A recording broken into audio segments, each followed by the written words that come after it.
Hi, നമ്മൾ കുഞ്ഞിനോട് ചോദിക്കുകയാണ്, മോന് പാൽ വേണോ? അപ്പോൾ അവൻ അതേപോലെ തന്നെ നമ്മോട് തിരിച്ച് ചോദിക്കും, മോന് പാൽ വേണോ? നമ്മൾ പറയും ഇവിടെ വാ. അപ്പോൾ അവനും തിരിച്ച് പറയും ഇവിടെ വാ. ചിലപ്പോൾ ടി വിയിൽ കേട്ട ഏതെങ്കിലും ഒരു ഡയലോഗ് അല്ലെങ്കിൽ ഒരു ബന്ധവുമില്ലാത്ത സമയത്തായിരിക്കും അവനത് റിപ്പീറ്റ് ചെയ്യുന്നത്. ഇത് നിങ്ങൾക്ക് സുപരിചിതമാണോ? ഇത് കാണുമ്പോൾ പല മാതാപിതാക്കൾക്കും ഉള്ളിൻ്റെ ഉള്ളിൽ ഒരു പേടിയുണ്ടാകും, ഇനിയിപ്പോൾ ഇതെങ്ങാനും ഓട്ടിസമാണോ എന്ന്. ഞാൻ സയ്യിദ് മുഹമ്മദ് മുബഷിർ, സ്പെഷ്യൽ എഡ്യൂക്കേഷൻ ടീച്ചറായി ദുബായിൽ വർക്ക് ചെയ്യുന്നു. Welcome to Toy talks.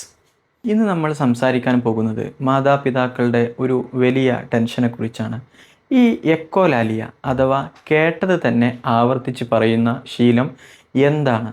ഇത് നോർമലാണോ? എപ്പോഴാണ് ഇത് നമ്മൾ ശരിക്കും ശ്രദ്ധിക്കേണ്ടത്? വീട്ടിൽ തന്നെ ഇതിന് നമുക്ക് എന്തൊക്കെ ചെയ്യാൻ പറ്റും?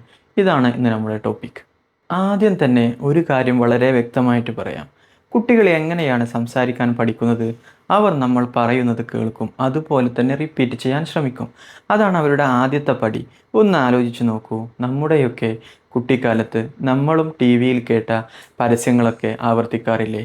ഒരു ഉദാഹരണത്തിന് വാഷിംഗ് പൗഡർ നിർമ്മ എന്നൊക്കെ അതിൻ്റെ അർത്ഥം പോലും അറിയാതെ നമ്മൾ പലതവണ പാടി നടന്നിട്ടില്ലേ? ഇത് കുഴപ്പമുള്ള കാര്യമായിരുന്നോ? അല്ലല്ലോ.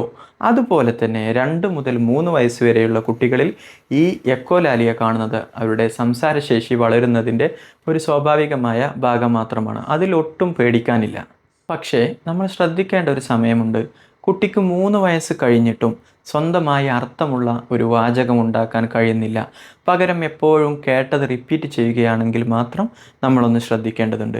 ഇവിടെ പലരും വരുത്തുന്ന ഒരു തെറ്റുണ്ട്. കുട്ടി കേട്ടത് റിപ്പീറ്റ് ചെയ്യുന്നു, അപ്പോൾ അവന് ഓട്ടിസമാണെന്ന് സ്വന്തമായി അങ്ങ് തീരുമാനിക്കും.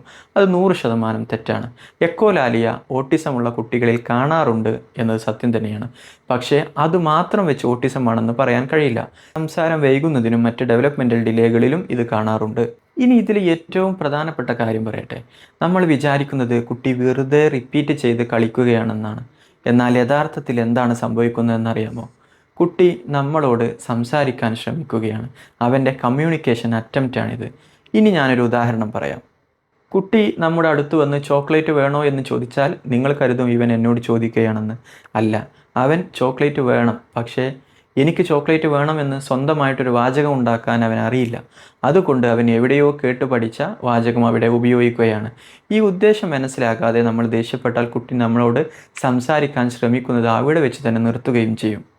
ഇനി ഇതൊക്കെ മാറ്റിയെടുക്കാൻ വീട്ടിൽ തന്നെ നമുക്ക് എന്തൊക്കെ ചെയ്യാൻ കഴിയും? വളരെ സിമ്പിളാണ് ഈ കാര്യങ്ങൾ. 1. നീളമുള്ള വാചകങ്ങൾ ഒഴിവാക്കുക. വളരെ ചെറിയ വാക്കുകളിൽ സംസാരിക്കുക. 2. ശരിയായ വാചകം പറഞ്ഞു കൊടുക്കുക. കുട്ടി പാൽ വേണോ എന്ന് ചോദിച്ചാൽ സ്നേഹത്തോടെ എനിക്ക് പാൽ വേണം എന്ന് പതുക്കെ പറഞ്ഞു കൊടുക്കുക. 2. വസ്തുക്കൾ കാണിച്ച് സംസാരിക്കുക. വെറുതെ വാക്ക് മാത്രം പറയാതെ കയ്യിൽ ആപ്പിൾ പിടിച്ച് പറഞ്ഞു കൊടുക്കുക. ഇനി ചോയ്സ് നൽകുക. പാൽ വേണോ എന്ന് ചോദിക്കുന്നതിന് പകരം പാലാണോ ജ്യൂസാണോ വേണ്ടത് എന്ന് ചോദിക്കുക. അടുത്തതായി സ്ക്രീൻ ടൈം കുറക്കുക. കാർട്ടൂണുകളും യൂട്യൂബും 1 വേ കമ്മ്യൂണിക്കേഷനാണ്. അവിടെ കുട്ടിക്ക് തിരിച്ച് സംസാരിക്കേണ്ട കാര്യമില്ല. ഇതാണ് നമ്മൾ വരുത്തുന്ന ഏറ്റവും വലിയ തെറ്റ്. ഇനി വളരെ വ്യക്തമായി ഒരു കാര്യം കൂടി പറയാം. കുട്ടിക്ക് 2.5-3 വയസ്സ് കഴിഞ്ഞിട്ടും അർത്ഥവത്തായ സംസാരമില്ല, മുഖത്ത് നോക്കുന്നില്ല, പേര് വിളിച്ചാൽ തിരിച്ചു നോക്കുന്നില്ല, മറ്റുള്ളവരോട് ഇടപഴകുന്നില്ല എങ്കിൽ നിങ്ങൾ വെയിറ്റ് ചെയ്യരുത്. ഒട്ടും വൈകാതെ ഒരു RCI അപ്രൂവ്ഡ് ക്ലിനിക്കൽ സൈക്കോളജിസ്റ്റിനെ കാണിക്കുകയും അസസ്മെൻറ്റിന് ശേഷം ക്ലിനിക്കൽ സൈക്കോളജിസ്റ്റിൻ്റെ റെഫറൻസ് പ്രകാരം മറ്റു RCI പ്രൊഫഷണൽസിനെ കാണിക്കാവുന്നതാണ്. പ്രിയപ്പെട്ട മാതാപിതാക്കളെ, ഒരു കാര്യം എപ്പോഴും ഓർക്കുക. കുട്ടി റിപ്പീറ്റ് ചെയ്യുന്നത് ഒരു വലിയ പ്രശ്നമല്ല.